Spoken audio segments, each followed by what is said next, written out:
todos para ficarem de pé e cantar essa oração maravilhosa que é: nasce em mim.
Queridos, vamos nos ajoelhar e falar com Deus.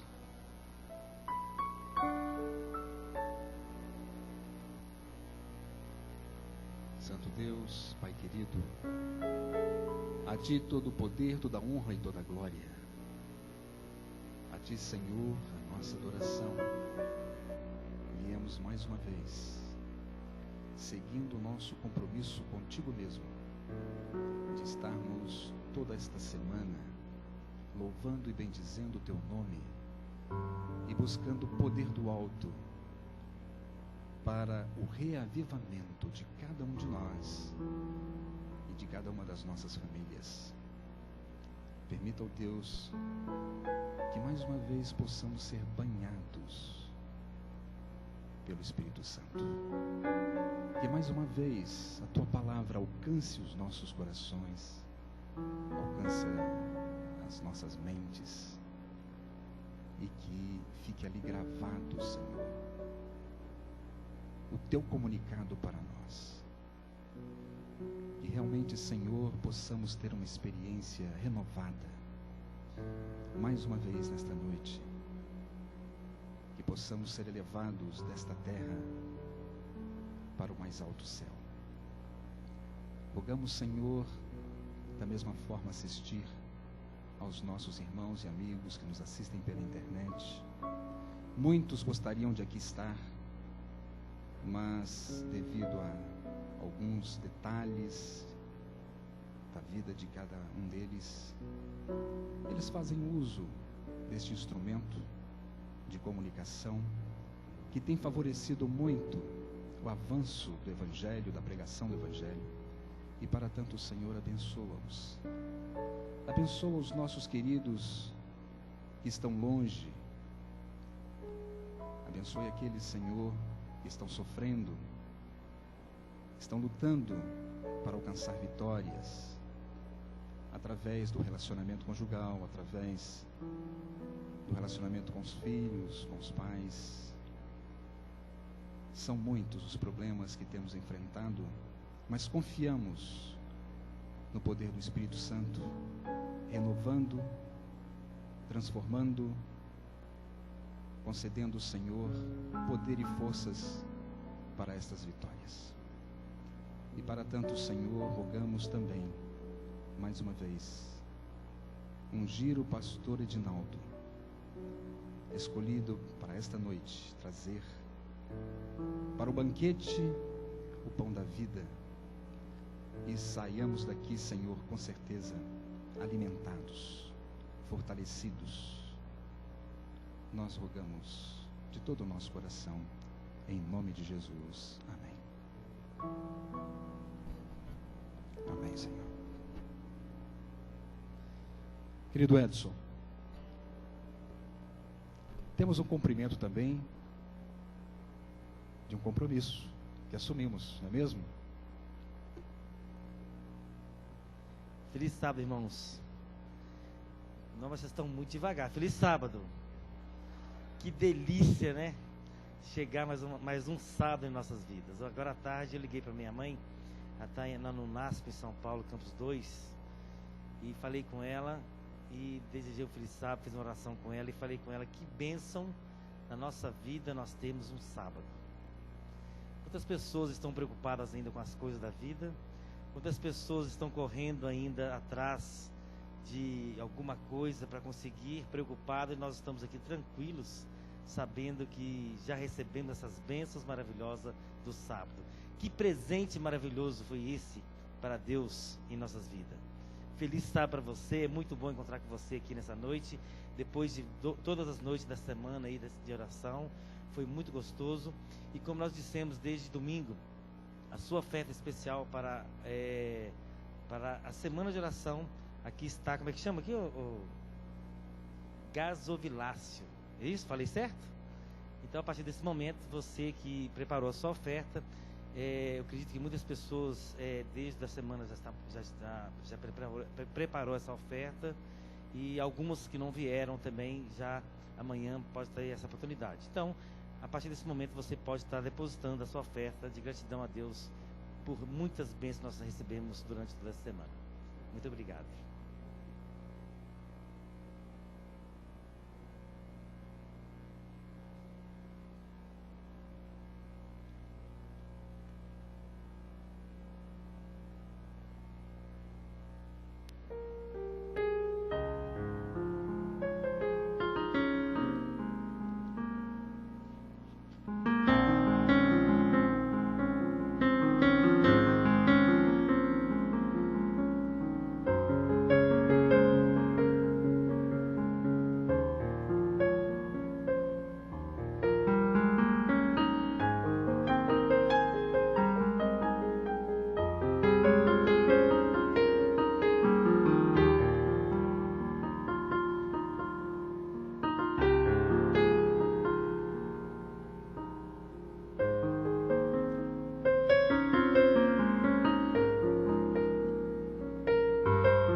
orar?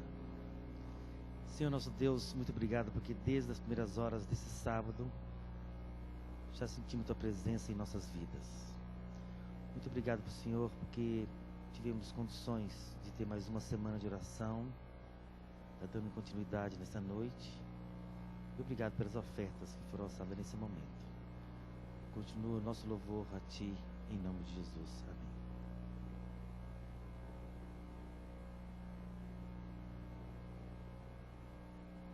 Está conosco esta noite a Tailice. Tailice é da igreja de Santa Inês e ela veio trazendo uma adoração especial através do canto, preparando a nossa alma, nosso coração e também a mensagem desta noite. Que Deus abençoe, Tailice.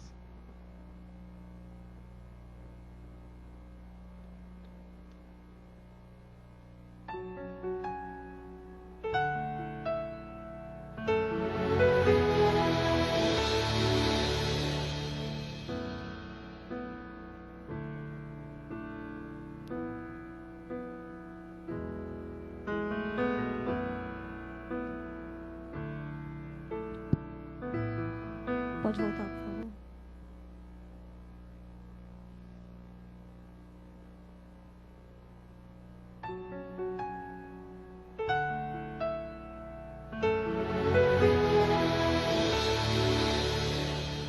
Nada posso esconder de Ti, Senhor. Teu olhar revela quem eu sou. Só Tu podes ver dentro do meu coração. Ainda tenho tanto pra mudar. Tento dar um passo em Tua direção.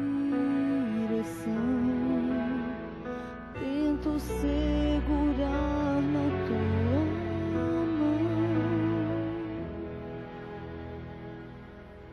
Se eu tomar as asas da alva e voar, se eu habitar no extremo do mar, eu sei que até ali a Tua mão me guiará.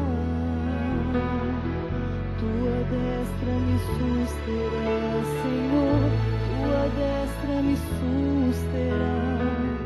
Teu olhar me encontrará, Senhor. Teu olhar me encontrará.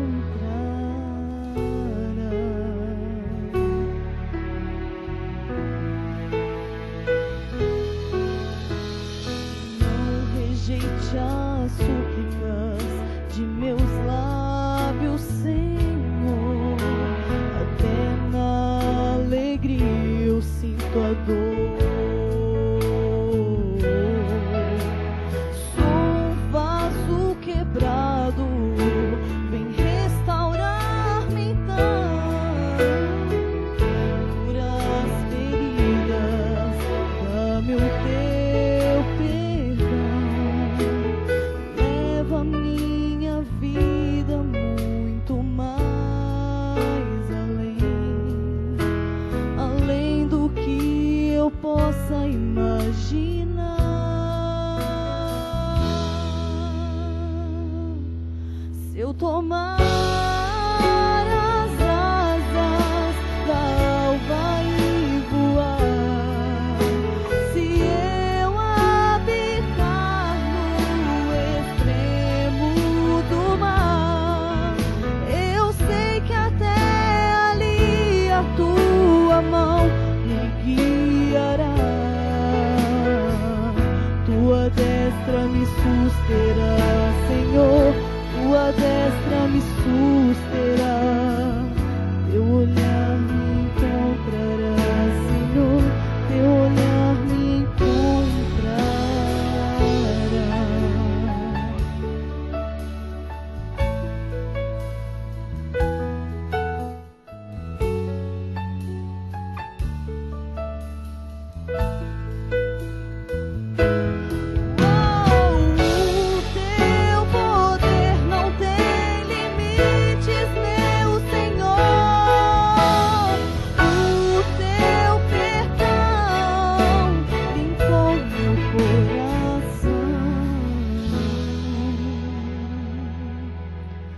eu tomar as asas da alva e voar, se eu habitar no extremo do mar, eu sei que até ali a tua mão me guiará, tua destra me susterá, Senhor, tua destra me susterá. Teu olhar me encontrará, Senhor, teu olhar me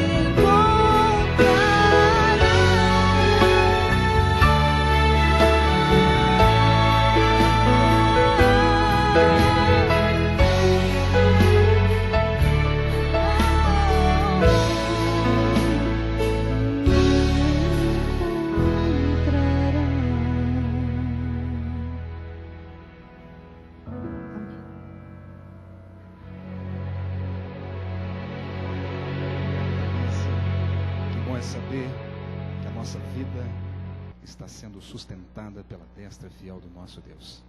Queridos, sem mais delongas, eu gostaria de chamar então o pastor Edinaldo. Está conosco?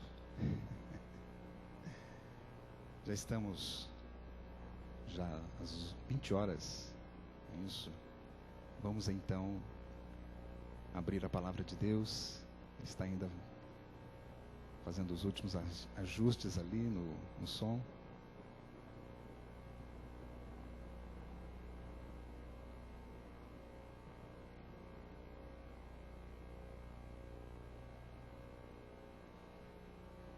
Queridos, eu gostaria de aproveitar esse momento e convidá-los para prepararem-se para estarmos todos juntos amanhã à tarde, a partir das 17 horas, para a Santa Ceia. Que possamos todos estarmos preparados para esse momento. Pastor.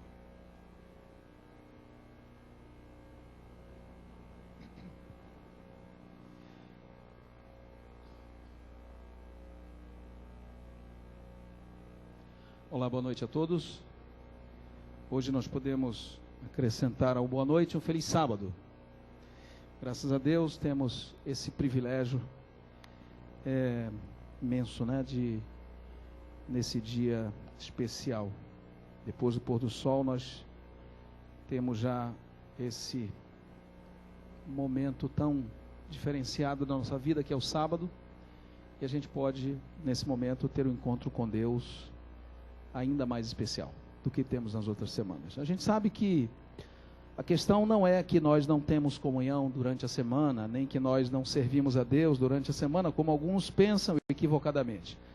A questão é que no sábado isso é feito de uma maneira toda especial, Nossa semana é carregada de tarefas, de afazeres, de uma série de compromissos, e isso, sem dúvida alguma, compromete, a qualidade do nosso serviço de comunhão e de adoração a Deus. O sábado não. O sábado traz para a gente um privilégio assim diferenciado de poder dedicar todo esse dia para a nossa comunhão com o nosso bondoso Deus. Então, louvado seja Deus por ter pensado nisso, nos amado tanto a ponto de prover esse dia especial para cada um de nós. Ok? Eu queria nessa noite compartilhar com vocês uma compreensão que nós temos de um aspecto muito importante que está também relacionado com a família. Extremamente importante esse aspecto, porque eu tenho certeza que nós não podemos, eu diria assim, ignorar o que eu vou colocar nessa noite e ao mesmo tempo conseguir que a nossa família seja tudo aquilo que Deus sonha que ela seja. Eu coloquei para vocês uma apresentação antes de ontem, em que a gente abordou aquelas 4 colunas, aquelas 4 áreas importantes para a vida familiar. 4 colunas que precisam estar bem fundamentadas. E sabem, todas elas, ao meu ver, são importantes. A última foi a coluna da espiritualidade. E dentro desse contexto da espiritualidade, nós mostramos alguns aspectos importantes. Eu vou precisar usar um equipamento aqui, porque eu tive problema com eles, e eu não consegui trazer tudo aqui para onde eu queria. Então, eu vou precisar abrir aqui esse notebook para dar uma olhada num detalhe que eu não tenho ele de memória. Mas é só para o enriquecimento do nosso tema aqui. Então, veja, a gente colocou as 4 colunas: prosperidade. Alguém lembra de alguma outra? Integridade. Qual outra? Sexualidade e religiosidade. Muito bem. No quesito religiosidade, entraram 3 palavras. Aí é pedir demais, né? 3 palavrinhas resumiram a questão da religiosidade no contexto da família. A primeira palavra foi devoção. Devoção tem a ver com comunhão, né? Devoção pessoal, devoção religiosa, comunhão com Deus, no nível da família. A outra palavra foi revelação, e eu enfatizei a importância de levar convicção bíblica, da revelação bíblica para a família. Isso está no campo da religiosidade da família. E a outra palavra que eu coloquei foi a palavra atuação. E coloquei a palavra atuação no sentido de desafiar você a colocar a sua família engajada, comprometida com os ministérios da igreja, com o chamado de Deus para que a família cumpra a sua missão. Eu gostaria de que você abrisse a Bíblia comigo agora, por gentileza, no livro de Jó. Jó capítulo 11, verso 14. Por favor, abra a palavra de Deus. Livro de Jó. É o livro que nós estamos estudando no Reavivados por sua palavra, né? Eu não vou perguntar, eu não gosto de ficar assim, não quero fazer nenhuma pergunta constrangedora para ninguém, de repente alguém não está acompanhando, mas eu queria incentivar você a acompanhar o Reavivado por sua palavra, né? Um capítulo por dia, você pode ler mais do que isso, mas a campanha, o programa Reavivado por sua palavra é um capítulo por dia, e a gente tem tido experiências muito interessantes, interagindo com pessoas pelo Twitter, pelo Facebook, que estão acompanhando o Reavivado por sua palavra, né? No Jó capítulo 11, verso 14, diz algo muito interessante, que eu queria compartilhar com você. O texto diz assim: se há iniquidade na tua mão, lança para longe de ti, e não deixes habitar o quê? A injustiça, onde? Nas tuas tendas, ou na tua casa. Olha, aquele tema de ontem, que a Wélida trouxe, nós estamos trabalhando uma sequência, não é uma coxa de retalhos essa semana, não é. Nós temos um projeto, um programa, espero que você esteja acompanhando, mas o recado de Deus é esse aqui: não deixes habitar a injustiça nas tuas tendas. No capítulo 22 de Jó, verso 23, acho que foi o capítulo que nós lemos ontem no programa Reavivados pela Palavra, no 22, verso 23, ontem, ao ler esse texto, veja, foi o capítulo do dia, e foi o tema também do dia para a Wélida. Eu disse a ela: meu bem, esse aqui é o seu texto, tem outros, porque esse tema, deixa eu até abrir um parêntese para dizer, isso deve ser dito amanhã, mas essa semana, irmãos, ela saiu espontaneamente orientada pelo Espírito Santo, porque nós temos orado pela programação há algum tempo, desde que o convite foi feito e a gente assentou em nosso coração que viríamos. Nós temos orado pela igreja, pelos jovens, pela liderança, pelos casais, pelas famílias dessa igreja. E a temática nós pedimos orientação de Deus para nos ajudar a selecionar o que seria melhor para esta família aqui, né? A família aqui da Igreja Central de Belo Horizonte. Pedimos a Deus para nos ajudar a selecionar, porque sinceramente os temas a gente já tinha. Alguns deles estão em nossos livros, outros são temáticas que a gente vem abordando aqui e ali. Isso significa algumas coisas. Uma delas é que nós não trouxemos nenhum tema enlatado assim. Se alguém enlatou o tema para a Igreja Central de Belo Horizonte, foi o Espírito Santo. Só ele. Porque o pastor Paulo deixou a gente bem à vontade. Nós não temos interesse e nem conhecimento de nenhuma informação, de nenhum caráter pessoal da igreja ou de qualquer família da igreja. Então viemos bem tranquilos, bem assim, abertos para a direção do Espírito de Deus. E ele nos conduziu na seleção dos temas nossos, temas até do nosso repertório, né? Já de algum tempo, que a gente elege como temas importantes que precisam ser colocados para a igreja. E aí o Espírito Santo nos ajudou a colecionar esse repertório desta semana, não é? E foi de uma maneira bastante espontânea que isso aconteceu. Então ontem, lendo o Revelado por Sua Palavra, capítulo 22 de Jó, olha que texto a gente se deparou, e olha que a harmonia desse texto com o tema da Wélida que ela apresentou ontem. Jó 22, verso 23 a 25. Se te voltares ao Todo-Poderoso, ou te converteres ao Todo-Poderoso, serás o quê? Edificado ou restabelecido. Se afastares a injustiça de onde? De tua tenda ou de tua casa, e deitares o teu tesouro no pó,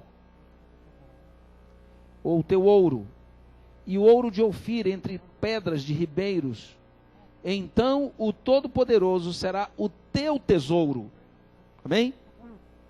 E a tua prata acumulada. Isso, se afastares a iniquidade da tua casa. Exatamente o tema de ontem. E nós lemos esse texto ontem, no nosso culto, eu e o Hélio da Cedinho. Até resolvi separar esse texto para começar, para estabelecer um link com o que foi dito ontem. E compartilhar com vocês que para nós, a vinda desse texto ontem cedo, tão harmônico com o tema de ontem à noite, uma confirmação de que Deus realmente gostaria que a gente compartilhasse aquilo que foi compartilhado ontem. Queridos, Deus tem um propósito para a sua vida. Sabem, há alguns anos atrás, eu até acho interessante isso, alguns anos atrás, quando eu me batizei na igreja, tinha 17 anos, isso faz realmente pouco tempo, somente 30 anos, eu ouvi alguém dizer, Deus tem um propósito para a sua vida. Nossa, que coisa bacana. Disseram para mim muitas vezes, Deus tem um propósito para a sua vida.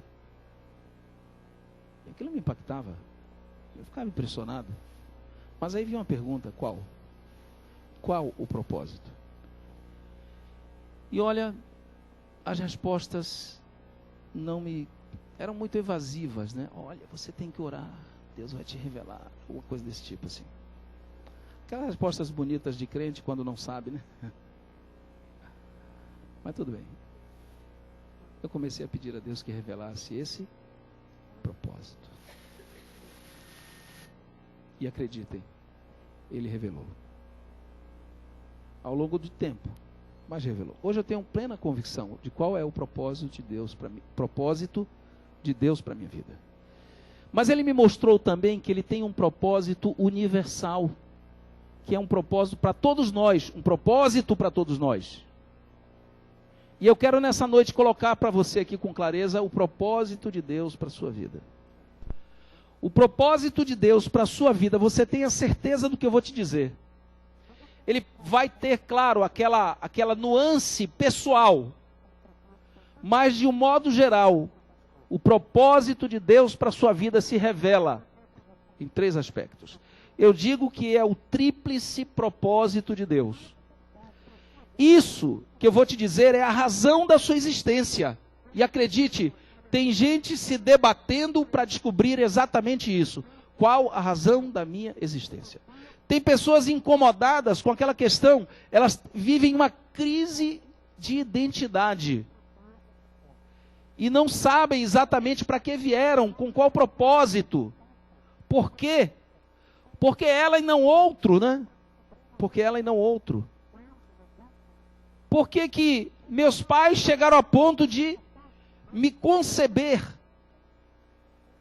Para que eu existo? Por que eu estou aqui? Tem gente que se debate com isso. Deixa eu dizer para vocês, uma coisa assim bem pessoal, eu não estou nem aí para isso. Meu negócio é o seguinte, eu existo e glória a Deus por isso. Não é que eu não estou nem aí para o propósito, eu não estou nem aí para essa paranoia de crise de identidade. Desculpe, quem tem eu respeito, mas eu estou aqui, maravilha. Sabe aquele conversa de que eram 500 milhões disputando um óvulo só? Já viu isso não? Já, né? 500 milhões daqueles bichinhos cabeçudinhos, né? Um conseguiu, aí os caras da motivação falam, é você. Por isso você já é um vitorioso, um vencedor. Conversa para ninar gado. Mas tudo bem, eu estou aqui. Louvado seja Deus por isso. E você também, amém? Estamos aqui, meu irmão, vamos aproveitar, vamos, cumprir nosso propósito. Agora, de fato, você tem um propósito. Fora essa conversa motivacional ultrapassada, você tem um propósito. Não é à toa que você está aqui. Outro dia eu estava pensando, minha mãe e meu pai não tiveram juízo, né? Porque tiveram quase 15 filhos. Perderam alguns e tal. Minha mãe teve trigêmeos 2 vezes. A velhinha é fértil, minha irmã. E aí eu vim no carro com um colega outro dia viajando e conversando sobre as origens e tal. Falei, aí uma hora bateu uma revolta, né? Assim, tipo, mas meu pai e minha mãe não tiveram juízo. O que é isso? Eles, muitos filhos, para com isso. Não já se viu, mesmo há 40 anos atrás, 50 anos atrás, mas eu tenho um irmão que tem 60 e poucos anos, meu irmão mais velho. E eu ali, né, meio que protestando o fato de meus pais terem tantos filhos. De repente caiu a ficha. Eu sou o mais novo. Se eles tivessem juízo, eu não existiria. Que bom que eles não que bom que eles perderam a conta. Não tiveram juízo, descuidaram, senão eu não existiria. Olha que prejuízo para a humanidade. Essa parte última você apaga, é brincadeira. Mas que bom que eles não tiveram juízo. Já pensaram se ficassem só em 10? Eu fui o 15º, me parece. A conta está meio perdida por aí, mas acho que por aí, passou de 10. Se ficasse no 10º só, coitado de mim, estaria fora do esquema. Então aí eu liguei para minha mãe e falei, mãe, olha, obrigado, a senhora perdeu a conta, mas foi uma bênção porque eu consegui chegar. Meus irmãos falam assim, olha, você é a raspa do tacho, você é o seguinte, não tinha mais nada para fazer com aquele restinho de massa, sai você. Aí eu falo, não senhor, a minha mãe foi testando, quando ela estava craque em fazer filhos de primeira, sai eu. Cada um tem a sua tese, para a sua própria existência. A minha é essa. Então tá bom. O fato é o seguinte, Deus mostrou o propósito. E eu vou dizer para você. Enrolei um pouquinho, mas vou dizer. Você nasceu para glorificar o nome de Deus, edificar o reino de Deus, abençoar a criação, de Deus. Foi para isso que você nasceu. Amém? Você pode ser uma pessoa grande. Você pode estar fazendo coisas grandes. Ou planeja fazer coisas grandes. E quer saber? Deve.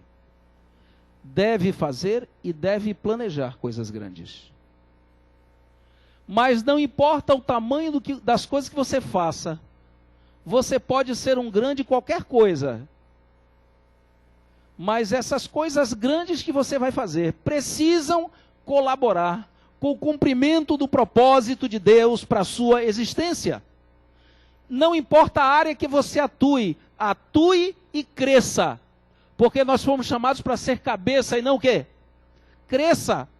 Agora, não esqueça que realizando essas coisas grandes que você deve realizar, deve fazê-lo em harmonia com o propósito de Deus para a sua vida. E o propósito de Deus é esse: que a sua vida glorifique o nome de Deus. Repita comigo: glorificar o nome de Deus. Está fraco, quase não ouvi. De novo: glorificar o nome de Deus. Edificar o reino de Deus. Repita: edificar o reino de Deus.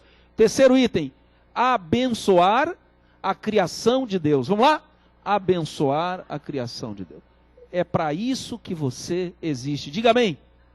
É para isso. Glorificar o nome de Deus, edificar o reino de Deus, abençoar a criação de Deus. É para isso que você existe.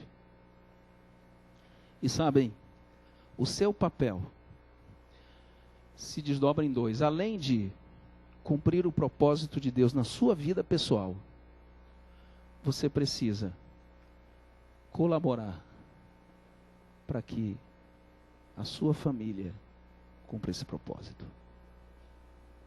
Você pai, você mãe, você filho, sogra, até cunhado, sogro, todos. Você está inserido no núcleo familiar? Você tem o dever de ajudar a sua família a cumprir esse propósito. É um dever seu. Queridos, nós temos que envolver a nossa família no projeto do reino de Deus. Sabem, nós que somos pais, anotem, pais, o plano de Deus é que nossos filhos sejam agentes do reino de Deus aqui na terra. Você pode ter os projetos mais ousados para os seus filhos. E nós queremos realizar muitas coisas por intermédio dos nossos filhos, né? Expectativas altíssimas. Algumas coisas até que nós não conseguimos fazer ou ter, a gente quer dar, quer proporcionar para os nossos filhos. Tem até que ter cuidado com isso, né? Para a gente não exagerar, elevar demais as expectativas e começar a cobrar demais da gurizada, porque elas têm que satisfazer a nossa. Cuidado com isso, hein? Vai na manha, vai no equilíbrio, senão você vai ter problema. Cria muita expectativa em relação aos filhos, os filhos vão por outra direção, a gente começa a ter conflito.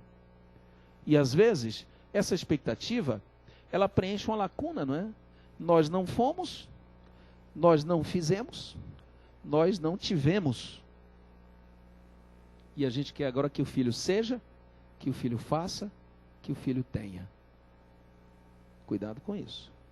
Administre direitinho para não ter problema. De repente, a gurizada que está indo para outro caminho, e daí? Se for um caminho bom, beleza, mas pode ser diferente daquele que você esperava. Cuidado com as expectativas em relação aos filhos. A gente pode lidar com dificuldade com as frustrações dessas expectativas. Mas uma eu queria que você colocasse no topo das suas prioridades. Que nossos filhos sejam agentes do reino de Deus. Estava conversando com o Moura no pôr do sol da sexta-feira passada, né? Lá na casa do pastor Paulo. Ele estava me falando da surpresa que tiveram quando o filho decidiu fazer teologia. Teologia, né? Já está fazendo, né? Formado, pós-graduado na área de saúde e agora educação física e resolveu fazer teologia. Que surpresa para a família. Mas que surpresa boa. Deixa eu fazer uma perguntinha aqui para vocês. Quem é aqui que tem filhos, adolescentes, jovens, adultos, que decidiram, agora por si só, né? Que não é mais que nem os meus, pega, vamos, leva, envolve, pronto. Não tem negociação com gurizada. Vai e vai, irmãozinho. E é bom que seja assim, hein? Chega um ponto que eles têm que começar a negociar, mas não vou negociar com criança pequena. Deixa eu abrir um parêntese. Alguns de nós têm amargado pais algumas lutas, sabe por quê? Nós estamos negociando demais com criança pequena. Criança pequena não se negocia, se orienta. A gente negocia com adolescente. Começa a negociar adolescente ou pré-adolescente por ali. Tem uma faixa. Agora a gurizada como os meus tem 3 anos, 6 anos. Não tem nada que negociar com eles. É orientar, vamos. E hoje tem pais que negociam demais com criança pequena. Quer ver um exemplo? Vou para a área que a gente gosta muito também, saúde.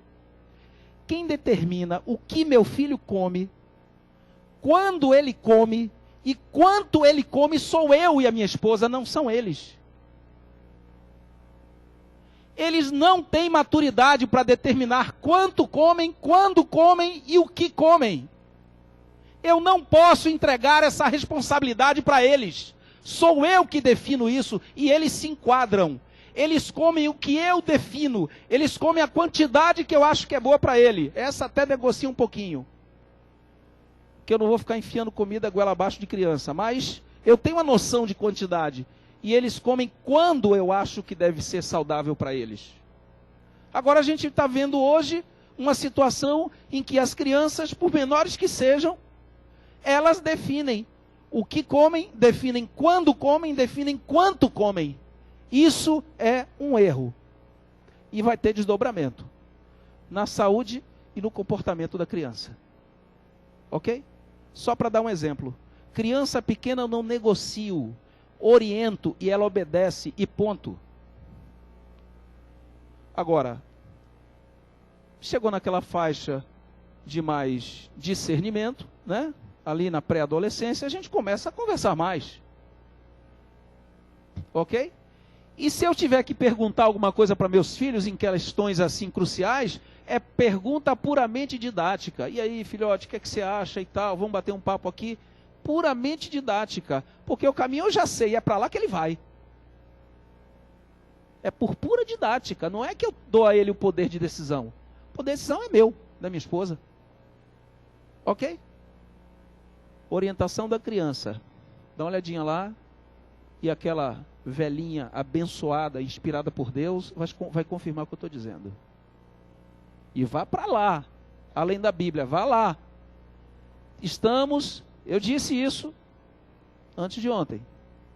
Estamos sofrendo porque implementamos um sistema caótico, porque cometemos muitos erros, porque ignoramos a revelação. Olha a ordem das coisas.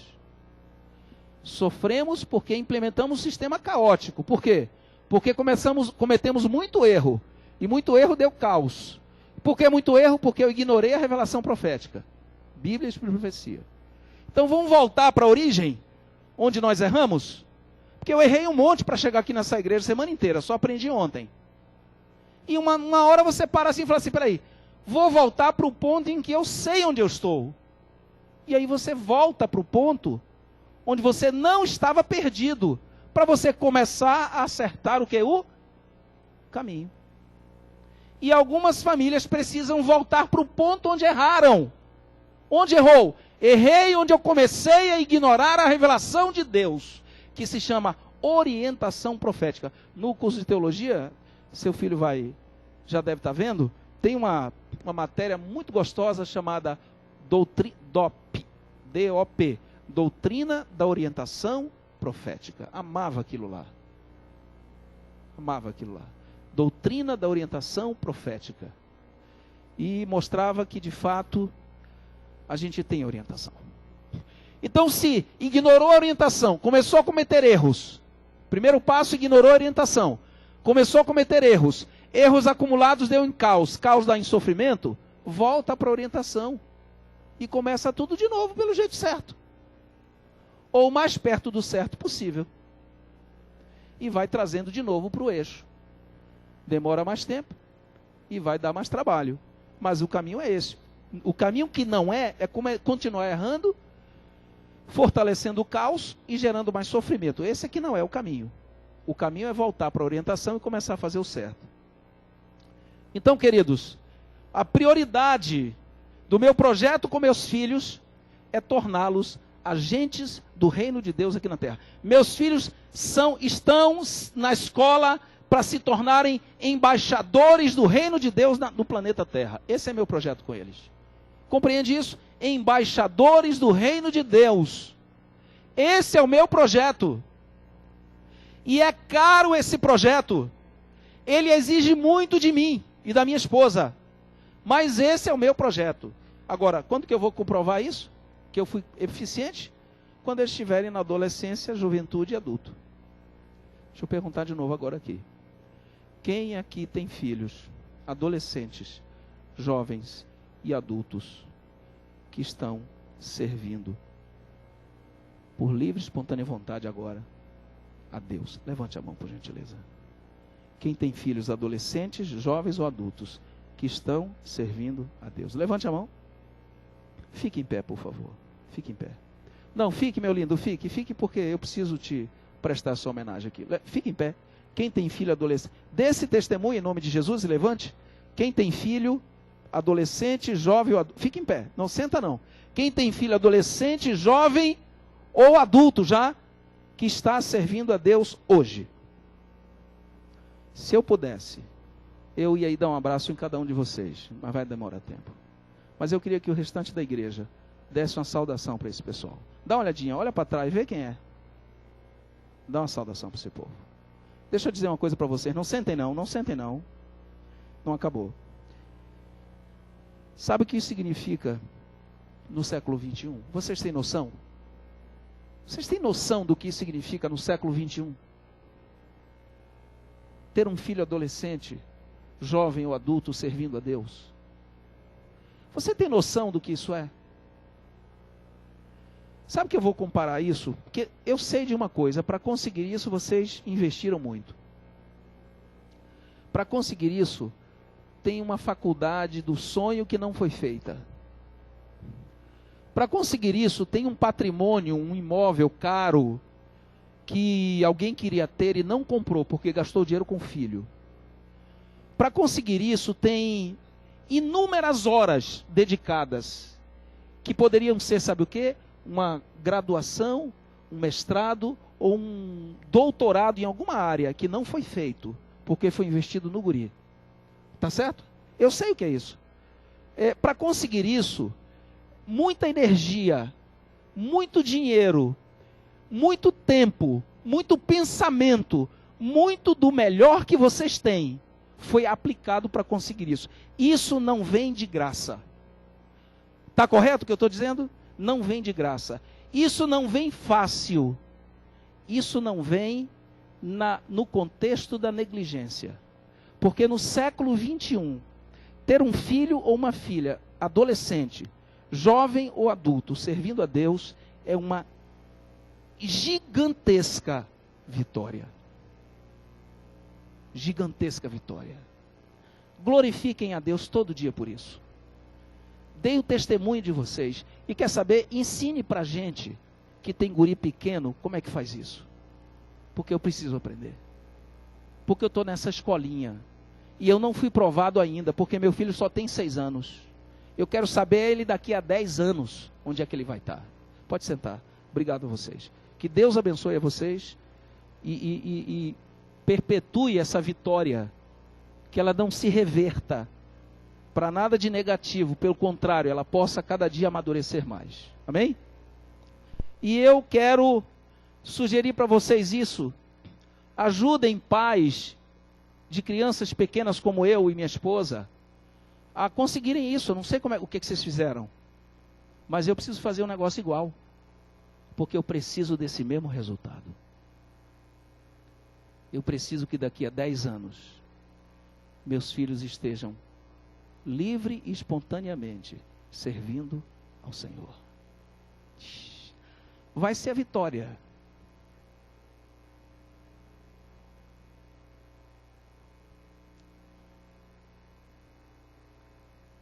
A vitória. Deixa eu compartilhar outra coisa com você. Do mesmo jeito que eu preciso, Hélida, me ajude aqui uma coisa. Do mesmo jeito que eu preciso dos meus filhos sendo agentes do reino de Deus aqui na terra, eu também preciso que minha família seja uma agência do reino de Deus. Meus filhos, agentes. Minha família, agência. Irmãos queridos, se nós somos pessoas tementes a Deus, esse é um chamado de Deus para você.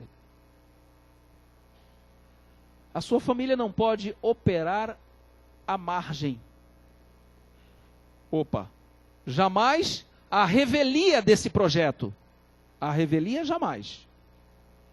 Mas a margem também não. Operar a minha família, a margem disso é muito pouco. Eu preciso inserir a minha família nesse esquema.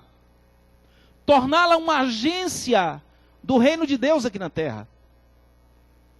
Torná-la uma agência do reino de Deus aqui na terra. Esse é o desafio que Deus coloca diante de cada um de nós. Sabe, irmãos, eu tenho plena convicção de uma verdade que eu vou falar para vocês agora aqui. Eu coloquei isso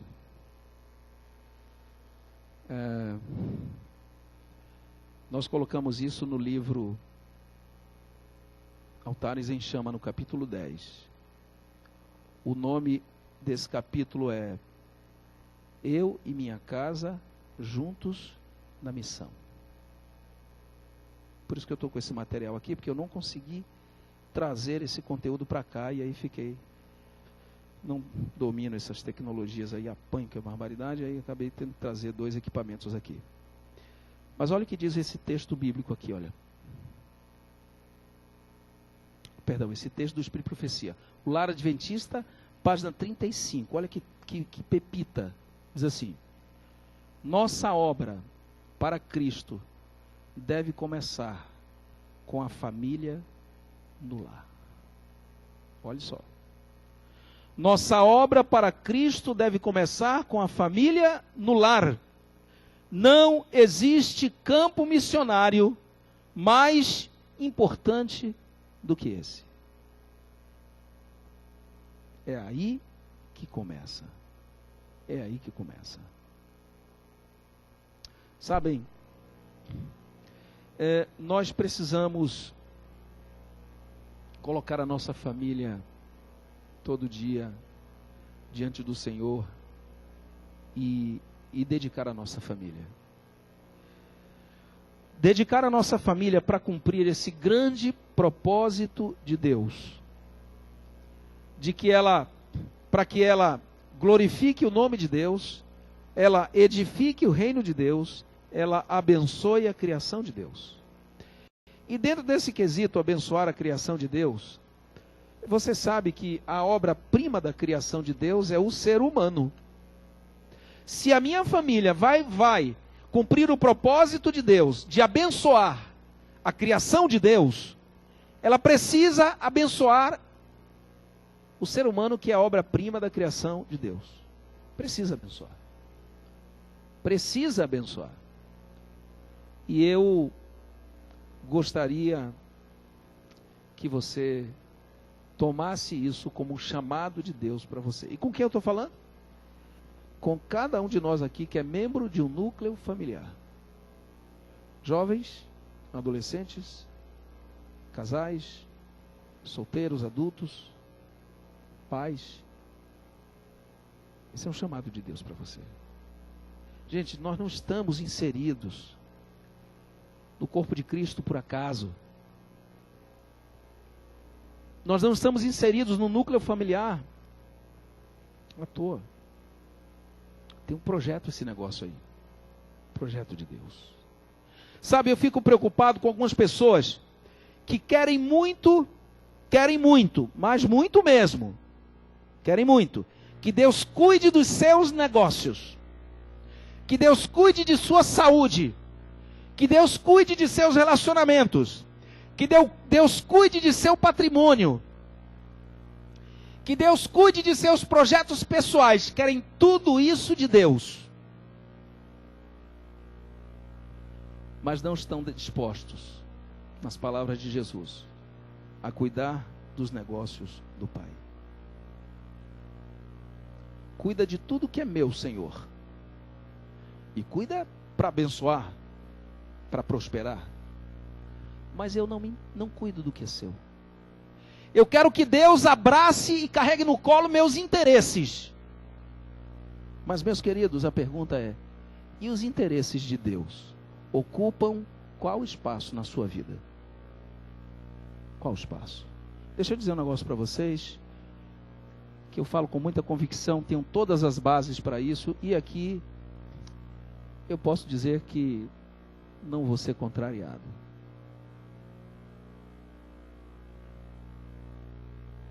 A gente precisa entender.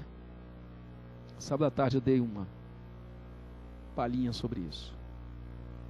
Que as bênçãos de Deus são condicionais. Escute bem. Não confunda. O amor de Deus é incondicional. O amor é incondicional. Deus ama e pronto. Não interessa a sua reação ao amor de Deus. Ele vai te amar. Amém por isso. Glória a Deus. Amém, queridos? Nossa, esse negócio é bom demais. Deus nos ama a despeito do que nós façamos com esse amor dele. Não há nada que você faça que consiga diminuir o amor de Deus por você. Nada. Ele vai te amar. Agora, fique sabendo de um detalhe também. Não é só você que ele ama todos.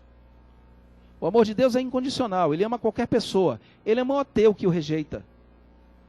Ele ama o satanista, fez outra opção. Ele ama o bandido. Ele ama a mim. E deixa eu dizer para vocês, o mesmo amor. O mesmíssimo amor de Deus pelo bandido, satanista e ateu é o que ele tem pelo pastor Edinaldo. O mesmo amor, não tem diferença nenhuma. Exatamente o mesmo amor. E quer saber? Exatamente a mesma quantidade. A mesma intensidade. A diferença está na minha resposta a esse amor. Mas eu vou dizer outra coisa. Ele nem precisa dessa resposta. Precisar, ele não precisa. Para continuar amando, ele não precisa de resposta. Porque isso é que é amor incondicional. O amor incondicional, ele é autossuficiente. Ele tem bateria própria. Ele não carece de reciprocidade. Ele ama e vai continuar amando. Isso é amor incondicional. Então eu vou te dizer uma coisa aqui. Você não ama ninguém incondicionalmente. Tá certo? Eu amo essa minha esposa, esses meus filhos. Mas eu não amo incondicionalmente. Eu amo a minha mãe e meu pai. As 5 criaturas que eu mais amo sob o sol, né? Mas não amo nenhuma delas incondicionalmente. Porque eu não tenho esse amor que Deus tem. O meu amor depende de reciprocidade. Meu amor depende de resposta. Meu amor depende de manutenção do objeto amado. Se o objeto amado não responder de maneira positiva, com o tempo esse amor arrefece. Você está entendendo? Se o objeto amado não responder de maneira positiva ao meu amor, por mais que essa pessoa seja amada, quase venerada, com o tempo, esse meu amor vai arrefecer. Por quê? Porque o meu amor, por quem quer que seja, não é incondicional, ele é condicional, ele depende de resposta. Aí eu abro um parêntese. Alimente o amor que o seu cônjuge tem por você. Porque se você não alimentar, um dia ele pode enfraquecer. Não fique pensando assim, não, ela me ama. Ela nem é louca de parar de me amar. Olha o rei da prepotência, né? Enquanto ela for lúcida e inteligente, ela vai me amar a hora. Ô criatura de Jesus Cristo, cai na real. Capricha, meu irmãozinho. Senão tu vai perder. Porque uma hora ela para de amar.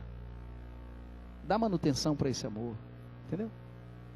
De um lado você responde ao amor dela e dele de maneira positiva, porque amor que não é alimentado, ele mingua.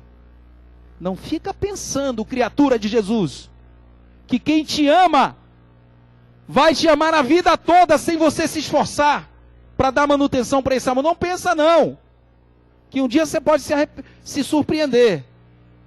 E eu já vi muito maridinho descuidado acordar e tatear do lado, não ver mais a esposa, encontrar só um bilhete. Fui, meu irmãozinho, não te aguento mais.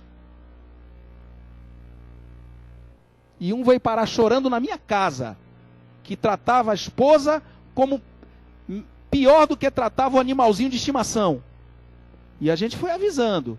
E eu visitei ele. E o moleque saiu no dia que eu fui visitar para jogar futebol. Voltou meia-noite depois que meu carro saiu da porta dele. E eu fui com uma turma da igreja, com dois casal da família lá. E não veio para casa para não me receber. E tratando a esposa mal. E a gente avisando, cara, abre o olho. Não é assim que se trata uma mulher. Um dia, quando ele acorda, só tinha um bilhete. Aí desesperou. Aquela montanha de autossuficiência, o quê? Ruiu. Chega na minha casa, chego lá na sacada, está lá que é a criatura. Aquele brucutu.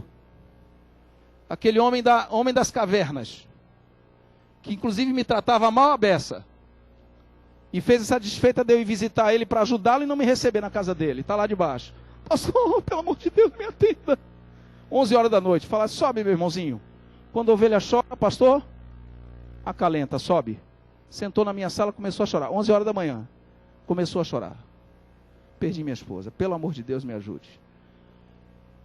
Irmãos, eu dei uma nesse moço, que eu já estava engasgado com ele de tanto mal que ele... Por mim, não. A minha não estava fazendo mal nenhum. Fazia mal era uma menina da igreja, meiga, gente boa, dedicada à obra de Deus, e só penando na mão daquela criatura miserável. Peguei ele na minha sala, porque eu não mandei ele lá. Ele foi porque quis, agora senta e me ouve. E dei uma raspa nele e disse só para ele o seguinte: você quer que eu vá ajudar a trazer sua esposa? Então mude, meu irmãozinho, porque eu não vou fazer essa obra para ela voltar para a tua mão, para sofrer na tua mão. Isso eu não vou fazer. Não vou fazer. Você quer me ajuda? Então trate de mudar, caia de joelho na presença de Deus e mude, porque o jeito que você trata a tua esposa não trata nem cachorro. Aí ele veio para minha mão, e aí eu tive que, como um bom educador, discipliná-lo dentro da minha sala. E ele foi lá porque quis. Então agora tinha que ouvir. Então, se você ama, mostre. Se você é amado, corresponda. Aí a coisa anda. Agora, esse negócio desse amor sem sal e sem açúcar, esse amor que não se manifesta, esse amor que não fala nem materializa, que amor é esse? Esse amor silencioso, mórbido. Que amor é esse? Você está alimentando quem com isso? Se você ama, mostre, fale, materialize. Se você é amado, alimente essa pessoa que te ama. Aí ela vai continuar te amando. Aí você está bem no filme. Amor de Deus é incondicional, mas bênção é condicional. E aí eu vou te dizer um negócio. Vá para a Bíblia. Eu estou andando aí com um Fiatzinho bacana, todo arrumadinho. Se alguém achar aqui uma bênção de Deus na Bíblia, que seja incondicional, eu dou esse Fiatzinho que eu estou andando de presente. Não é meu não, mas eu dou.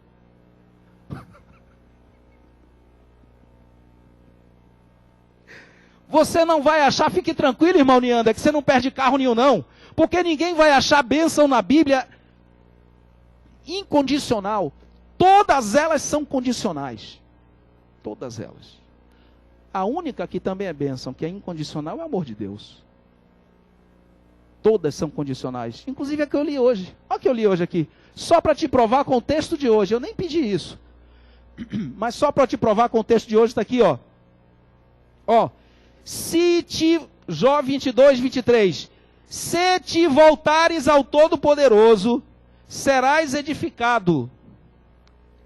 Se afastares a iniquidade da tua tenda, e se deitares o teu tesouro no pó, e o ouro de Ofir nas pedras dos ribeiros, então o Todo-Poderoso será o teu tesouro, e a tua prata acumulada. Isso aqui é bênção cheia de condição. Nem precisava ter a condicional se aqui, mas tem.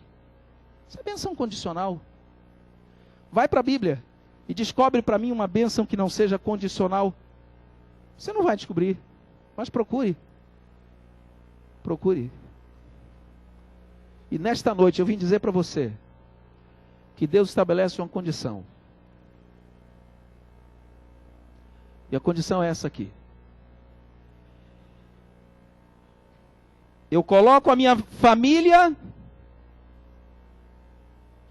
como agência do reino de Deus, interessada em cumprir o propósito de Deus, que é glorificar o nome de Deus, edificar o reino de Deus, abençoar a criação de Deus. Então, o Senhor cuida dos meus negócios. Eu foco nos negócios de Deus. Deus foca nos meus negócios. Agora, você andar por aí, alienado dos negócios de Deus, a revelia dos negócios de Deus, ainda ficar reclamando que não recebe bênção, você veio de qual planeta, meu querido, minha querida? Você veio de qual planeta? Achando que você pode manipular a Deus desse jeito? Andando você e a sua família a revelia do projeto de Deus, desprezando o projeto de Deus. Alguns nem conhecem o projeto de Deus para a sua vida, porque não tem interesse de conhecer. E eu ainda tenho a ousadia de cobrar bênção. De onde essa criatura veio? Eu não sei. E eu já me deparei com um monte assim.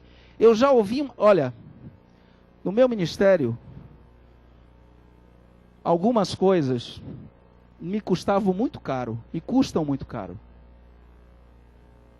Uma delas é ouvir ladainha de crente que não está focado nas coisas de Deus e gosta de cobrar bênção de Deus. Essa ladainha me custa ouvir, que, meu Deus do céu, cada minuto vale 1 hora. E olhe que eu já passei horas, hein, ouvindo isso. Aquele crentezinho alienado do projeto de Deus, mas com uma ousadia para cobrar bênção de Deus, que eu nunca vi de onde tirou tanta ousadia. Onde já se viu isso? Em nenhum lugar do planeta. Meus irmãos e minhas irmãs, em nome de Jesus, se querem bênção de Deus dentro de sua casa, coloque sua casa no projeto de Deus. Ensine para seus filhos o propósito de Deus para a vida deles. A igreja de Deus precisa de ajuda. As famílias formam a igreja. Mas nós, às vezes, trazemos a nossa família para a igreja como meros assistentes. Os ministérios estão aí, a grande maioria deles, precisando de suporte. E sabe qual é o grande desafio da igreja hoje? O grande desafio da igreja hoje é mobilização de gente para cumprir o propósito de Deus com a igreja. Não tem gente. A igreja estará lotada amanhã, com mais de 500 pessoas, amanhã de manhã.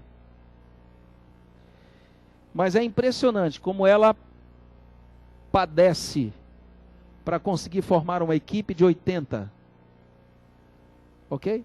80 a 100 é 20% do contingente dessa igreja.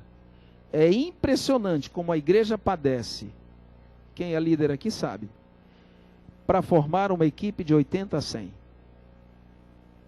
Porque um grande número não quer, diz que não pode, diz que não sabe, na verdade, não quer.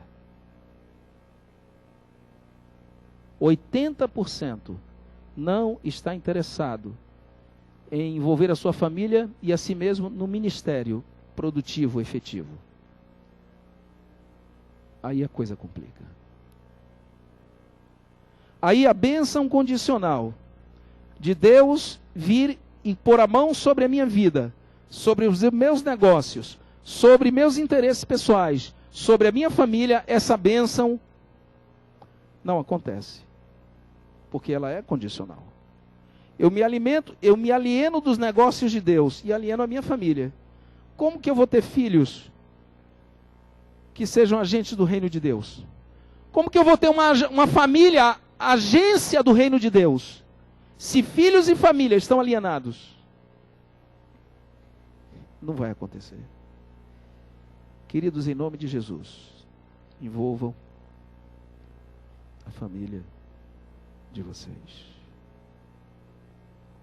Sabem, alienar a minha família desse propósito,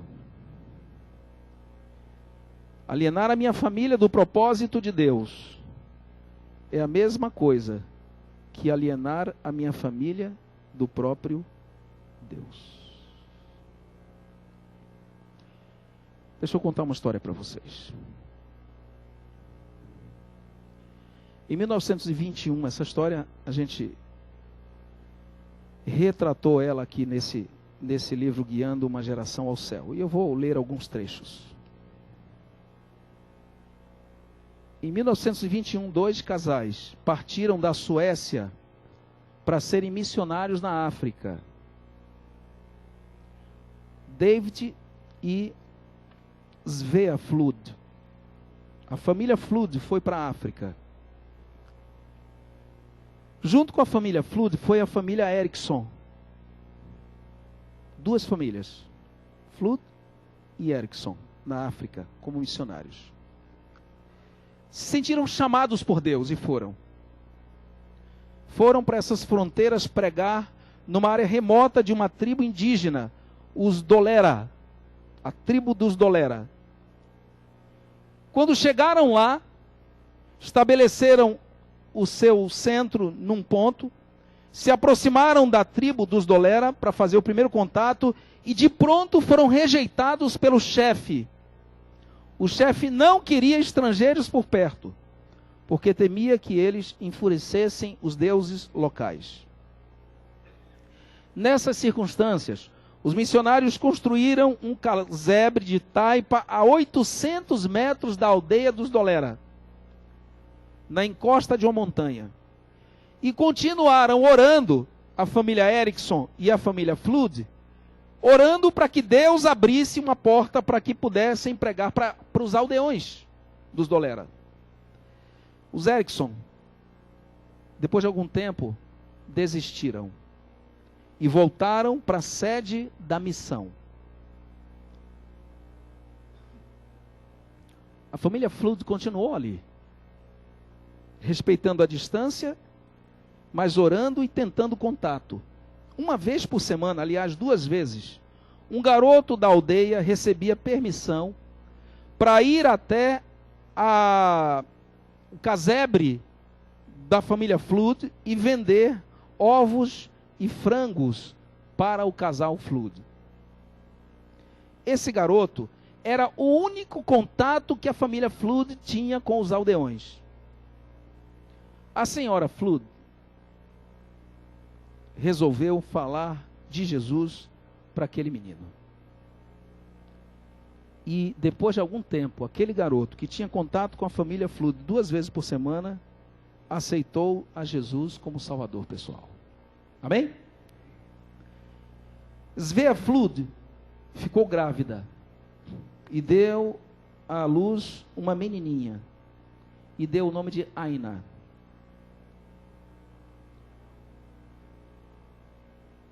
O parto deixou a senhora Flood muito debilitada.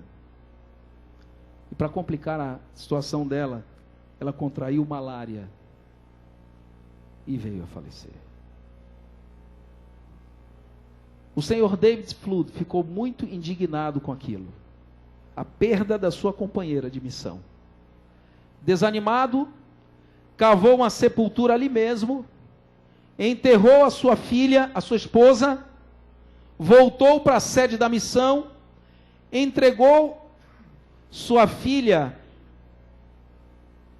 para os Ericksons criarem e disse: estou voltando para a Suécia, perdi a minha esposa e não posso cuidar desse bebê. Deus arruinou a minha vida.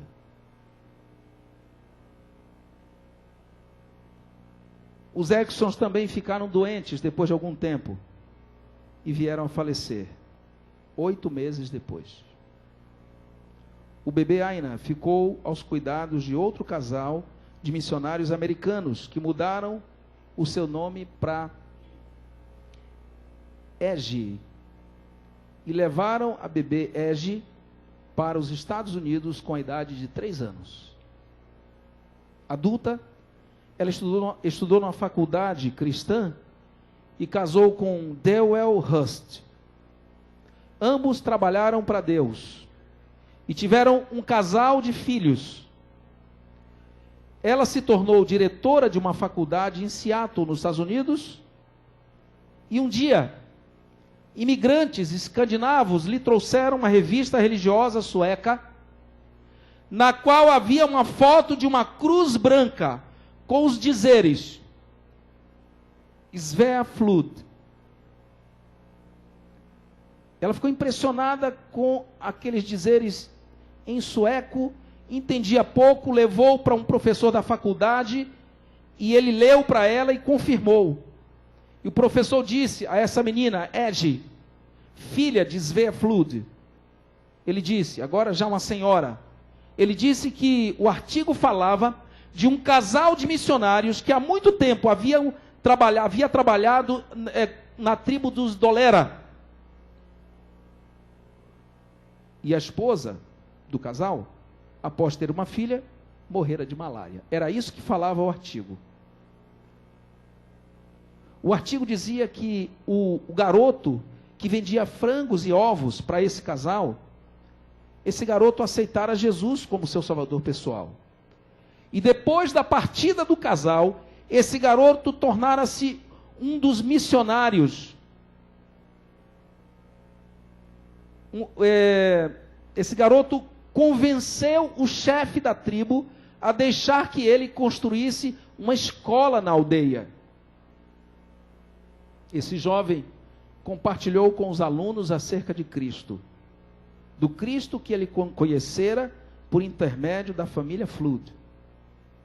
E todos esses jovens aceitaram a Jesus. As crianças influenciaram seus pais, as crianças da escolinha do menino da tribo dos Dolera, influenciaram seus pais. E muitos pais da tribo dos Dolera, com o tempo, aceitaram a Cristo como seu salvador pessoal. Inclusive o chefe da aldeia.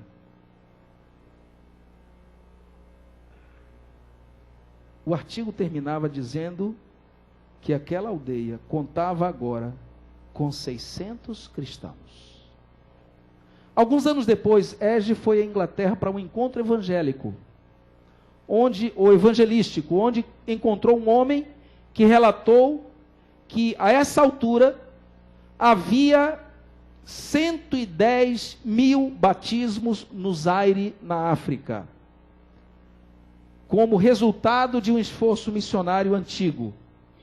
ela não resistiu e perguntou àquele menino, aquele homem, aquele pregador, que viera da África e fazia um seminário na Inglaterra, ela perguntou se alguma vez ele havia ouvido falar de Svea Flood, a sua mãe. Ele disse: Svea Flood? Como não? Primeiro, ele disse: foi ela que me conduziu a Cristo. Eu sou aquele menino que vendia ovos e frangos para sua mãe. Isso antes, disse o pregador, de você nascer. Para falar a verdade, lá no meu país, no Zaire, na África, até hoje, todos nós honramos a sepultura e a família da sua mãe. Porque hoje, 110 mil pessoas conhecem a Cristo por causa do trabalho da sua família. Eles se abraçaram, eles choraram. E ela disse: visite a África e saiba, porque a sua mãe é a personagem mais famosa da nossa história. Ela visitou a África, viu a sepultura de sua mãe. Lá ela orou e agradeceu a Deus. E ainda teve a oportunidade de reencontrar seu pai David. Ele havia casado de novo e tinha outros filhos. Sua saúde estava abalada e se encontrava muito aborrecido ainda com Deus. Mas ao rever a sua filha e saber da história, ele se arrependeu, se reconciliou com Deus. E alguns meses depois da visita da sua filha, ele veio a falecer. Queridos, essa bonita história verídica testemunha acerca do poder que uma família cristã dedicada ao projeto de Deus tem para abençoar vidas. Eu queria que nessa noite você pudesse fazer a decisão mais inteligente da sua vida. Eu queria que nessa noite você decidisse fazer toda a sua parte para colocar a sua família em harmonia com o projeto de Deus para ela. Não tem presente melhor. Não tem presente melhor. Sabem, eu tenho tido uma prática com a minha esposa de dar presentes muito simples para os meus filhos. Nem sempre é por causa de falta de recurso, mas é para um processo didático. Presentes simples. Em algum momento, esses presentes vão se tornar mais requintados. Mas enquanto eu puder, presente, eles amam coisas simples, coisas baratas. Não é por mesquinhez, eu tenho outras motivações. Você faz do jeito que você quiser. Eu prefiro dar presentes simples. Eu prefiro criar crianças simples. Simplicidade é virtude. De vez em quando eu rio quando alguém diz assim: olha, gente, elogia. Aí fala assim: é uma pessoa simples, mas por quê? Simplicidade é virtude. Por que a simplicidade entra como parêntese no meio de um monte de virtude, como se ela não fosse? Além de tudo isso, ainda é uma pessoa simples? Glória a Deus por isso. Mas eu tenho um presente para os meus filhos. o mais especial de todos: fazer deles instrumento de Deus para abençoar vidas. É isso que eu quero para eles. Eu tenho um presente para minha esposa: ajudá-la a ser um instrumento de Deus para abençoar vidas. Eu queria que nessa noite a gente simbolizasse isso, vindo aqui no altar do Senhor. Eu tenho um negócio aqui para você. O pessoal está caprichando demais. Essa folhinha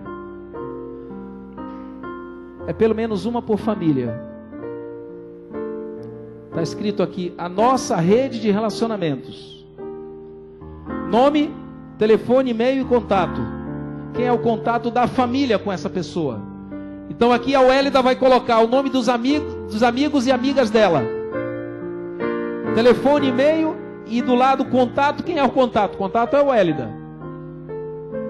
Aí eu vou colocar aqui na nossa rede de relacionamento da família os meus amigos, nome e telefone deles e quem é o contato? O contato sou eu. Aí o Wesley vai colocar o nome dos amiguinhos dele. Nome, telefone, nome, telefone e e-mail. E o contato, quem é o contato na família com essa pessoa? É o Hélida, é o Wesley. E a Sofia também vai colocar as amiguinhas dela. E a mesma coisa. Aqui é a rede de relacionamento da família. E depois de de visualizar essa rede numa ou mais folhas como essa, a gente vai decidir juntos com quem nós vamos começar. Começar a quê? A abençoar. É isso aqui. Simples. Cola isso na parede da cozinha, da sala, não sei de onde. Planejamento da família para começar a abençoar a rede de relacionamento da família. E alguns estudiosos dizem que cada família tem pelo menos 200 pessoas na sua rede. Aí eu marco depois com quem eu vou começar. Não precisa começar com todo mundo, mas vou começar com alguém. Eu quero orar consagrando as famílias desta igreja para que cumpram o propósito de Deus para elas. Glorificar o nome de Deus, edificar o reino de Deus, abençoar a criação de Deus. Eu vou orar para que a nossa família seja uma família focada em abençoar vidas.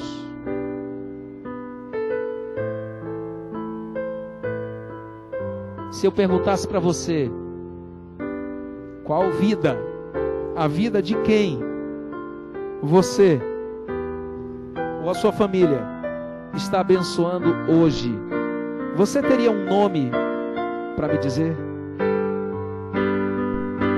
Se não tiver, não tem problema, porque amanhã é uma outra história. E eu quero convidar todos que gostariam de que a sua família fosse uma agência do reino de Deus aqui na terra e pudesse de alguma maneira cumprir o propósito de Deus abençoando vidas. Queria convidar você a vir aqui à frente e lançar mão de um material desse simbolicamente. Aqui tem estudos bíblicos, aqui tem folhetos e aqui tem para cada família uma folhinha dessa. Você gostaria de vir e pegar um material desse dizendo: Senhor, eu quero que a minha família seja uma agência abençoadora de vidas, disposta a cumprir o teu propósito para a vida da minha família. Eu quero isso, eu quero fazer a minha parte, eu quero ajudar. Se for o seu caso, levante em nome de Jesus e venha aqui à frente. Pegue alguma coisa, é simbólico isso aqui. Depois você pode buscar mais material com a liderança da igreja. Leve uma folhinha dessa, pelo menos por família. E cada um que vier aqui à frente, leve nas mãos um material desse. que simboliza a sua disposição de conduzir a sua família no propósito de Deus, de abençoar vidas. Faça isso em nome de Jesus. Diga para Deus que você quer fazer a sua parte, que você quer dar a sua contribuição e fazer da sua família uma agência poderosa para abençoar vidas. Vou colocar aqui também no púlpito, quem quiser pegar, pode ficar à vontade. Isso. Está aqui. Tirar essa borrachinha, pode segurar. Isso. Pronto. Está aí, queridos. Vou colocar lá também um pouquinho dessa folhinha branca aqui. Licença aqui. É somente simbólico. A igreja tem mais material. Mas pegue, leve para casa, planeje com a sua família uma forma de abençoar as vidas das pessoas, de levar a mensagem do Evangelho para elas, de convidá-las para a igreja, para o pequeno grupo, para a classe bíblica, para a classe de discipulado, para o encontro de casais, para o culto dos jovens, tá certo? Para essas diversas frentes que a igreja abre de trabalho para nós e nossa família, queridos. Não podemos deixar a nossa família fora desse projeto de Deus, de abençoar vidas, de resgatar vidas do reino do pecado para o reino da santidade, tirar vidas do reino das trevas para o reino da luz. Esse é o projeto de Deus para a sua família. E eu quero que nesta noite, cada família desta igreja esteja comprometida com isso. Aqueles que pegaram podem sentar. Eu quero terminar.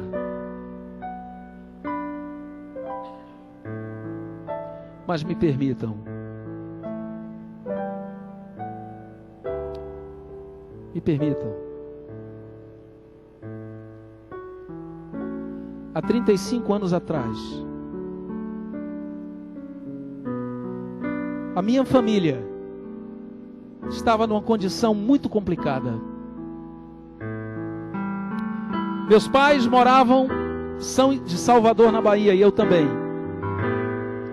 E meu pai comprou uma casa grande, negociando o seu tempo de serviço na base aérea.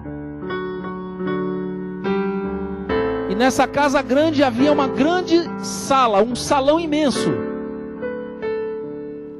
E nesse salão da minha casa, minha mãe recebia um grupo de mulheres, alguns poucos homens, para realizar ali dentro da nossa casa sessões espíritas.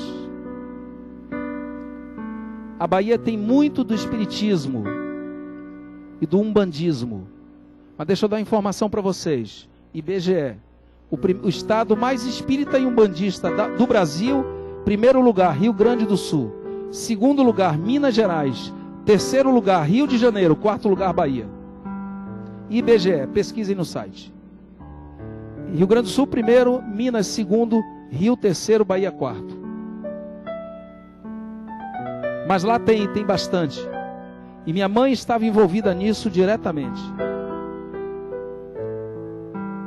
Eu e meu irmão pequenos, a gente subia em caixas grandes e ficava assistindo lá do alto, não me lembro bem como. Aquelas mulheres dançando, tocando tambores, fazendo oferendas, oferecendo coisas, sacrificando animais. Dentro da minha casa, o diabo tinha espaço.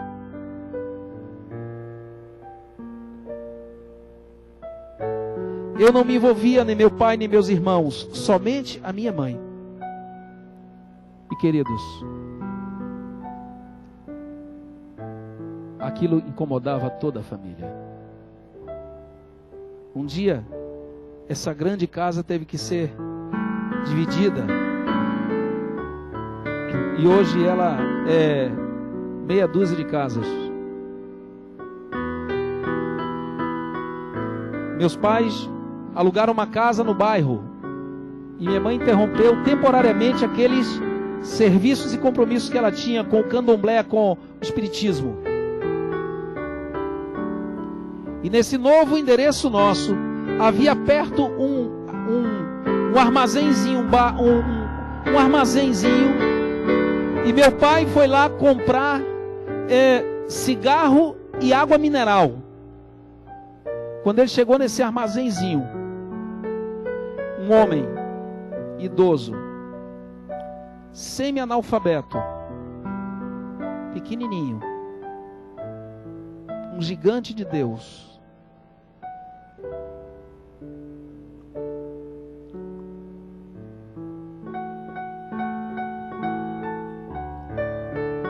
cujo nome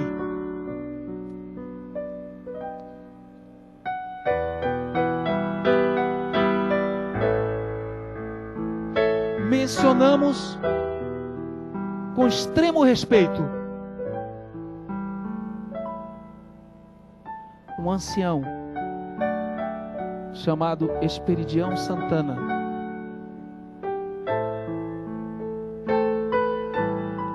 Dentro da sua lojinha, pregou para o meu pai.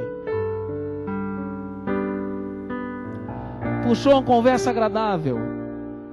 Porque o cigarro, água mineral eu tenho, mas cigarro não tenho. Vem aqui, vamos conversar.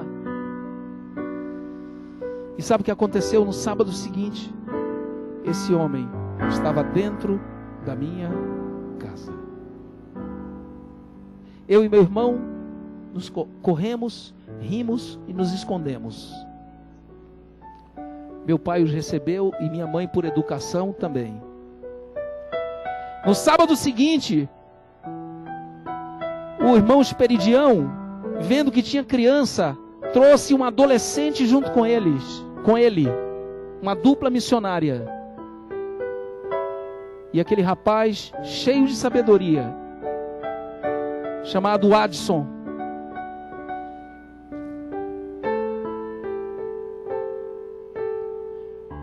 entrou na minha casa. E um ancião, acompanhado de um adolescente, foram os instrumentos de Deus para libertar a minha família das garras de Satanás, literalmente. E sábado após sábado, eles foram à nossa casa compartilhar a palavra de Deus. O Espírito de Deus trabalhou na vida deles e na vida da minha família.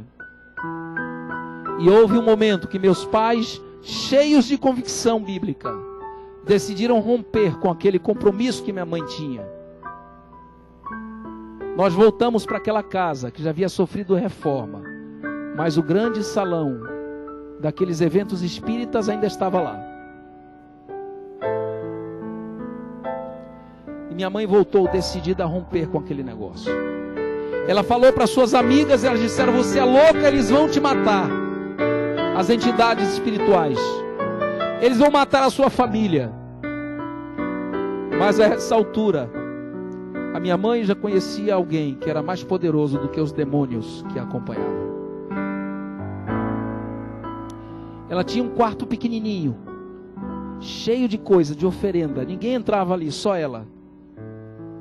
Uma escadaria cheia de coisas ali. A gente via de longe bonecos, vasos, flores, ofertas em alimentos. E um dia minha mãe disse: olha, eu vou entrar aqui, vocês não entram. Como nunca entraram, não é hoje que vão entrar. E ela pegou uma marreta nas mãos e entrou naquele quartinho e trancou a porta. E ficou eu, meu pai e meu irmão do lado de fora. E ela quebrou tudo que tinha ali dentro. As mulheres haviam recomendado que ela não quebrasse, ela destruísse, ela doasse. Ela falou: não vou doar. Irmãos, a minha mãe, naquele dia, simbolizou o rompimento dela com as entidades espirituais do mal.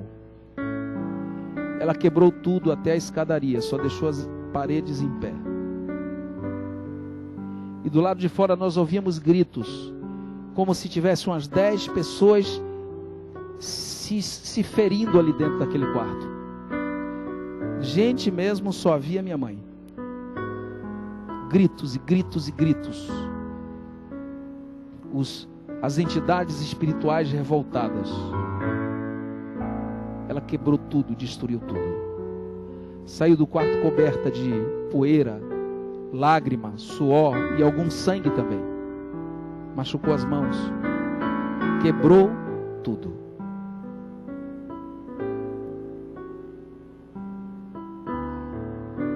Algum tempo depois, minha mãe se batizou e meu pai também. Esse senhor Esperidião e aquele garoto conduziram a gente para o pequeno grupo. Eles eram dupla missionária. Eles nos levaram para a convivência da igreja. Eles nos discipularam e nós nos batizamos, eu e meu irmão. Meus pais já haviam batizado primeiro. Irmãos, até hoje, ao mencionar o nome desse homem, eu me emociono. A minha família se emociona. Porque esse homem foi um instrumento de salvação dentro da minha casa. –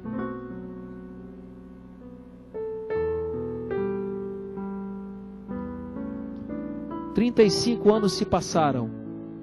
E até hoje, Esperidião Santana é para minha família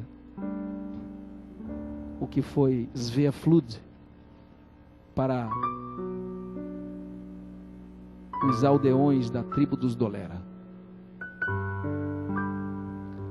Você não gostaria de ser lembrado assim?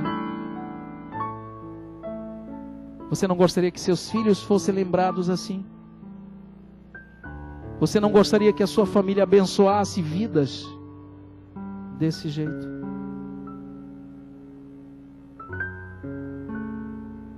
É isso que importa. É isso que dá sentido para a vida. Você já veio, já tomou posse de um material simbólico.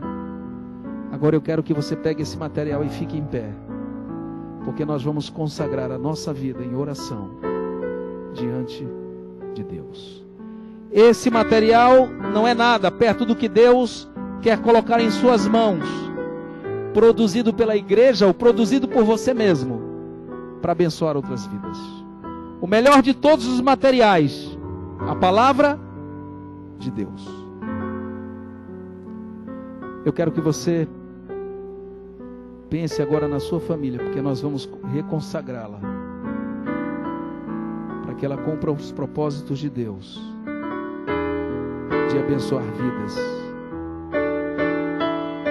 Querido Pai Celestial, ó Deus, a nossa família, Senhor, queremos colocar diante de Ti novamente. Senhor, alguns estão tristes porque tem uma família dividida, somente poucos Te servem. Alguns irmãos, Pai, somente eles, mais ninguém. Para essas famílias, ó Deus, eu quero pedir uma bênção dobrada. Porque o campo missionário desses irmãos é a sua própria casa. Ó Deus, mas onde houver uma equipe de 2 ou 3, 4 ou mais, que possam se unirem para servir ao Senhor os seus interesses, querido Deus, permita que isso aconteça. Pai querido, nos dê sabedoria para envolver as crianças no campo missionário, envolver os jovens, os adolescentes, os juvenis. Ó Deus, que eles vejam o nosso interesse e decidam copiá-lo. Pai, eu quero que os filhos desta igreja sejam agentes do Teu reino aqui na terra, Senhor. Eu quero que as esposas e os esposos destes irmãos que estão Te buscando sejam agentes, sejam embaixadores do teu reino. Pai querido, que a nossa família seja um preposto do reino dos céus, seja uma agência do reino dos céus aqui na terra. Remova tudo que tem que ser removido de dentro da nossa vida e de dentro da nossa casa. Mas, Pai, a qualquer preço, cumpra o teu propósito na nossa vida e na vida da nossa família. E para isso, aqueles que desejam e permitem, dirão agora um fervoroso amém. Faça isso, Senhor. Rogamos em nome de Jesus. Amém. Deus te abençoe a sua família. Abrace alguém e diga isso.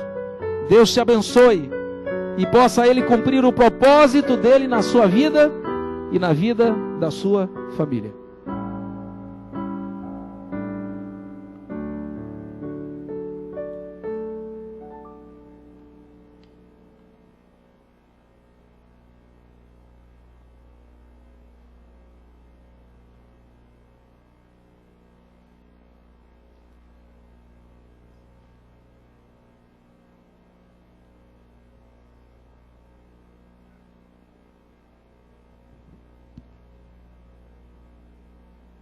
Enquanto o pastor se dirige à entrada da igreja para cumprimentá-los, quero mais uma vez convidá-los a estarmos juntos na manhã deste dia, na manhã de sábado, para a escola sabatina, o culto divino, quando estaremos estudando a palavra de Deus mais uma vez. E à tarde teremos Santa Ceia.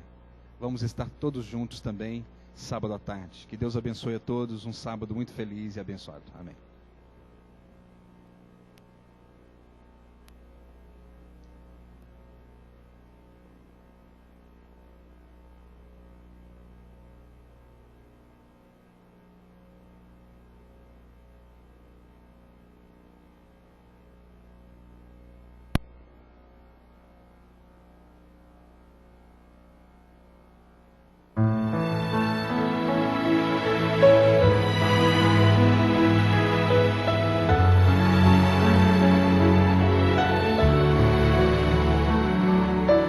Preciso me entregar, Senhor. Preciso a Ti me entregar. Preciso ouvir Tua voz a me falar.